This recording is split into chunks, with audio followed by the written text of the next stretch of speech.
a teologia da maldição hereditária, os proponentes como Derek Price, Peter Wagner, aqui no Brasil, Jorge Linhares, Neuza Tioca, e outros proponentes, né, dessa teologia, que o bispo hoje aqui está representando, bebe dessas fontes não bíblicas, de uma cultura pagã, numa cultura não judaico-cristã.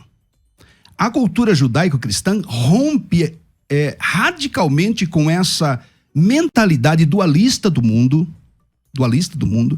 Deus, inclusive, é o Deus que controla maldição e bênção. Ele é um Deus acima de todo bem, acima de todo mal. E é Ele que administra todas as coisas. O Salmo 62, verso 11, diz assim: uma coisa disse Deus, 2 vezes eu ouvi, que o poder pertence a Deus. Então, a teologia cristã, renovada pelos reformadores, né, da soberania de Deus, é uma criptonita contra a teologia da maldição hereditária, porque essa maldição hereditária, ela está sobre indivíduos. O poder de transmissão de maldição, o poder de espíritos malignos transmitir culpa ou castigo sobre gerações futuras. E o bispo citou, eu esperava que ele citasse esse texto de Mateus, que fala da culpa dos judeus pela crucificação de Jesus, o que é um grande equívoco, bispo. Porque a nação de Israel, ela está sobre uma bênção divina que não pode ser um homem ou demônios ou nenhum principados e potestade que possa anular. O bispo me fez lembrar de Números 23, como quando Balaque, rei dos Moabitas, contratou um profeta para amaldiçoar o povo de Deus, como se isso tivesse algum tipo de efeito, algum poder, e não deu certo. E o resumo da história que está lá em Números 23, Balaão mesmo confessou com as suas bocas: não posso amaldiçoar a quem Deus abençoou. Ou seja, o Estado de Israel, a nação de Israel sofre consequências do seu erro por desobediência que vivem até os dias de hoje. Jesus veio para os judeus e os judeus não receberam, mas isso não tem a ver com maldição hereditária dessa palavra declarada por ocasião da crucificação. Bispo, é contigo. É muito fácil a gente falar que não é judaico-cristã. Tudo que eu estou falando é base judaico-cristã. Não é. O pecado original é judaico-cristão. Mas nós não estamos falando de pecado original. Porque ele não te interrompeu. O senhor cita muita teologia, mas eu gostaria de falar da palavra de Deus. Porque o mesmo Balaão que você falou, ele deu um conselho. Sim. Você conhece o conselho de Balaão? Dê as suas mulheres, que eram mulheres o quê? Moabitas, amonitas, mulheres que tinham vínculos com entidades malignas, que tinham vínculos com prostituição, para que eles se deitem e a maldição pegue. A palavra é muito clara: maldição sem causa, ela não vai prosperar. Mas se houver causa, ela pode prosperar. O que aconteceu? Veio uma praga, matou uma grande parte desses que eram judeus, que, como você falou, não alcançaria nenhuma maldição, mas o próprio conselho de Balaão levou a isso. Agora, o que é essa maldição? É a maldição do pecado, que é original. Não adianta, o diabo se habilita com o pecado. E o pecado é uma maldição que, com todo o poder de Deus, o Senhor não pôde interferir.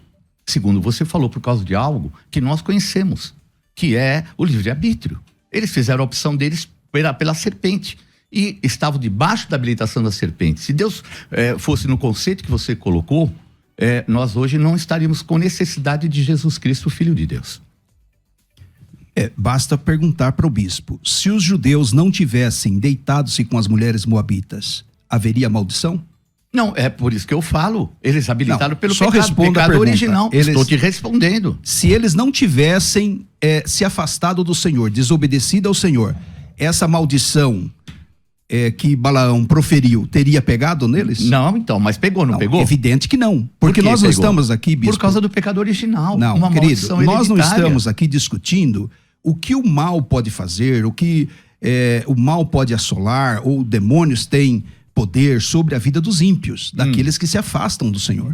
Nós estamos falando daqueles que estão em Cristo. Mas Israel não era escolhido de Deus, não. E mesmo assim não morreram? O conceito de eleição corporativa não exclui o conceito de individualidade. Cada judeu em si precisava seguir os mandamentos do Senhor, embora a nação de Israel fosse uma nação eleita. Então assim, só um ponto na tua fala. A maldição do ponto de vista hereditário, como defende a teologia da maldição hereditária, ela é pagã, ela não é bíblica, porque aqueles que estão em Cristo, aqueles que estão com relacionamento com Deus, não tem maldição nenhuma. Ela é pagã, menos na questão do pecado de Adão, né? Porque o pecado de Adão nós herdamos... Não, mas esse não é o tema do programa. Nós estamos aqui discutindo se um crente tem maldição pelo pecado de gerações anteriores. Se ele tiver a habilitação, vai pegar. Um crente que está em Cristo. Eu não estou falando de quem não tem é gente crente. que está em Cristo. Então vamos lá. Como é que funciona essa questão da habilitação que o senhor... Eu acho que assim, nós podemos ter até um exemplo. Acho que o maior exemplo é na palavra de Deus. Mateus, ele fala a respeito da genealogia de Jesus. Então a gente vê Judá, que através do incesto vai gerar a Pérez e a Zerá. Nós temos a mesma genealogia. Salmão gerou de Raabe a Boaz, uma prostituta. O outro, Judá, gerou de um contexto espiritual de incesto. Mais para frente fala de Ruth, Moabita, que tinha um vínculo com os Moabitas, onde eram feitos sacrifícios de crianças. Mais para frente fala que Salomão, que fora mulher de Urias, quer dizer, cita todos os lugares onde houve uma contaminação, um pecado e uma habilitação espiritual, aonde entrou. Veja, qual o pecado de Davi? Foi a prostituição, e a gente tem na geração dele, através de Boaz, uma prostituta cultual, chamada Raabe. Nós vemos que um filho... Mas a Raabe não era prostituta cultual. Era prostituta cultual, o termo usado. Era prostituta cultual, o termo usado. Então, mas ela renega isso, né? Não, ela renega. O fato dela renegar não quer dizer que alguém que abra precedente no futuro não possa voltar esse espírito familiar a agir. É questão de entidades malignas. Nós não podemos negar que existem entidades ao redor. E tenho muitos exemplos de espíritos familiares no próprio Antigo Testamento. Agora, só continuando o raciocínio aqui, a gente percebe que vem prostituição sobre Davi, vem incesto sobre a geração dele, porque um dos filhos dele vai cometer um incesto, e a gente percebe que ali é uma possessão demoníaca, porque um filho fica apaixonadíssimo, fica até doente para possuir a irmã. Depois que possui a própria irmã, ele tem uma repulsa maior do que ele tinha do que ele tinha de prazer por tê-la. E a gente percebe que isso é realmente algo espiritual, é algo maligno. E depois disso a gente vê o irmão mais velho que mata esse irmão. Depois nós vemos Salomão, que o pecado de Salomão foi o quê? Foi também a mesma coisa, ele se casou com 1000 mulheres, essas mulheres perverteram. Já começa logo no início, além da filha de Faraó, Moabitas, Amonitas, todas as que tinham vínculo com inclusive esse sacrifício que era feito de crianças. E a gente vai ver depois de um homem tão maravilhoso como Ezequias, um dos grandes restauradores, que o filho dele foi o pior filho, o pior rei que já ouviu Judá, Manassés. O que ele fez? Sacrificou filhos a Moloque, uma entidade moabita. Como fez também o rei Acaz, o pai de Ezequias. Então a gente começa a perceber o quê? Que não estou falando de paganismo, eu estou falando da palavra de Deus. Se eles se envolveram no paganismo, foi onde eles deram uma habilitação para que esses demônios, essas entidades se habilitassem e entrassem. Ok, chama Gemerson. Veja, acho que a gente precisa chegar aqui a um consenso, né? A um ponto de equilíbrio do tema do debate sobre maldição hereditária.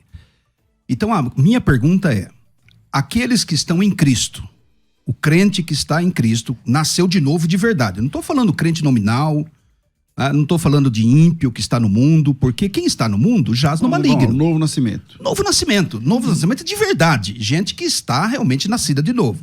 Se essa pessoa, ela está debaixo de algum tipo de maldição que ela tenha que voltar no antepassado, pedir perdão, ou declarar, ou negar aquelas obras, aquelas alegações do passado, para quebrar um vínculo. Ela já está em Cristo, se ela tem que fazer alguma coisa, algum tipo de ritual. Então, esse é o ponto do programa.